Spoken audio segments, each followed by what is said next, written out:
বোলান, আল্লাহ রসুল বলেছেন তাদের মাথার মধ্যে যদি হাত বোলান, আপনার হাতের নিচে যতগুলো চুল পড়বে আল্লাহ তাআলা ওই চুল সমপরিমাণ সওয়াব আপনার আমলনামায় লিপিবদ্ধ করে দিবেন। তো আল্লাহ রাব্বুল আলামিন সে আখিরাতের দিনের ব্যাপারে আল্লাহ তাআলা তার রসুলকে হুঁশিয়ারি বাণী উচ্চারণ করলেন। তারাই মূলত আমার এই দিনকে অস্বীকার করেছে, আখিরাতকে তারাই অস্বীকার করেছে, যারা এতিমের সঙ্গে খারাপ আচরণ করে, মিসকিনকে গলা ধাক্কা দেয়। আল্লাহ রাব্বুল আলামিন তার রসুলকেও এতিম হিসেবে পৃথিবীতে প্রেরণ করেছেন। আমাদের অনেকের 20 বছর, 22 বছর, 30 বছর, 50 বছর, অনেকজনে আমাদের পিতামাতা এখনো পর্যন্ত বেঁচে আছে, এটা আমাদের সৌভাগ্য, ঠিক কিনা বলেন? কিন্তু অনেক শিশু আছে যারা বয়সপ্রাপ্ত হওয়ার আগে যাদের বাবা মারা যায়, তাদেরকেই কোরআনের পরিভাষায় তাদেরকে এতিম বলা হয়। আপনি একজন মানুষ যখন বয়সপ্রাপ্ত হয় তাকে এতিম বলা যায়? এতিম বলা যায়? যখন কোনো নাবালক থাকে, নাবালক অবস্থায় কারো পিতা মারা যায়, তাকে ইসলামের পরিভাষায় এতিম বলা হয়। তাকে কি বলা হয়? সে যখন বয়সপ্রাপ্ত হবে তাকে এতিম বলার কোনো সুযোগ নাই। ইসলাম তাদের ব্যাপারে কতটা সচেতন, 1500 বছর আগে তাদের সম্পদ সংরক্ষণের জন্য ইসলাম ফর্মুলা দিয়েছেন যা পৃথিবীর কোনো মানুষ দিতে পারে নাই। ইসলাম যেইভাবে ইতিমের মর্যাদাকে, অনাথ অনাথিনীদের, অসহায়দের মর্যাদা তুলে ধরেছেন, এইভাবে করে কেউ মর্যাদা দিতে পারে নাই।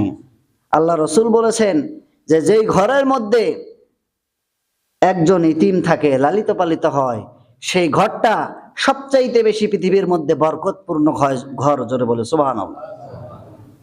আর সেই ঘরটা সবচাইতে নিকৃষ্ট ঘর যেই ঘরের মধ্যে ইতিম লালিত পালিত হয় না।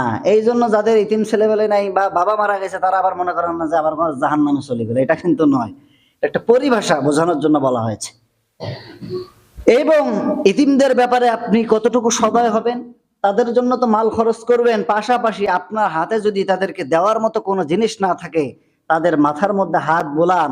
আল্লাহ রসুল বলেছেন তাদের মাথার মধ্যে যদি হাত বোলান, আপনার হাতের নিচে যতগুলো চুল পড়বে আল্লাহ তাআলা ওই চুল সমপরিমাণ সওয়াব আপনার আমলনামায় লিপিবদ্ধ করে দিবেন। অনেক মানুষ আছে যার ভাই ছোট্ট ছোট্ট সন্তান রেখে মারা যায়, এরকম মানুষ সমাজে আছে না নেই? দেখা যায় যে কিছুদিন গেলে সেই ভাইয়ের বউ সেই ছেলেদের সাথে আর ভালো আচরণ করে, সেই জেঠা বা সেই বড়ব্বা বা সেই চাচা কিছুদিন গেলে দেখা যায় যে তার বাবার যে ভালো সম্পত্তিগুলো এগুলো গ্রাস করে খাওয়ার মতন চিন্তা চেতনা ধারী মানুষ আমাদের সমাজে আছে না নাই? আল্লাহ তাআলা বলেন যে ওয়াআতুল ইয়াতামা আমওয়ালাহুম ওয়ালা তাতাবাদদালুল খাবিসা বিত-তাইয়িব, এতিমের সম্পদ তাকে সঠিকভাবে বন্টন করে দাও। ওয়ালা তাকুলু আমওয়ালাহুম ইলা আমওয়ালিহিম, তাদের ভালো মালের সঙ্গে তোমার খারাপ মালকে সংমিশ্রণ করিও না, সংমিশ্রণ করিয়ে ভক্ষণ করো না। তার বাবার জমি আছে ভালো জায়গায়, ভালো জায়গায় চেঞ্জ করে খারাপ জায়গাটি তাকে দেয়, এরকম মানুষ সমাজে আছে না নাই? তাই আল্লাহ তাআলা বলেছেন যে তাদের ভালো মালগুলোর সঙ্গে তোমার খারাপ মালগুলো সংমিশ্রণ করিয়ে গ্রাস করে খেও না।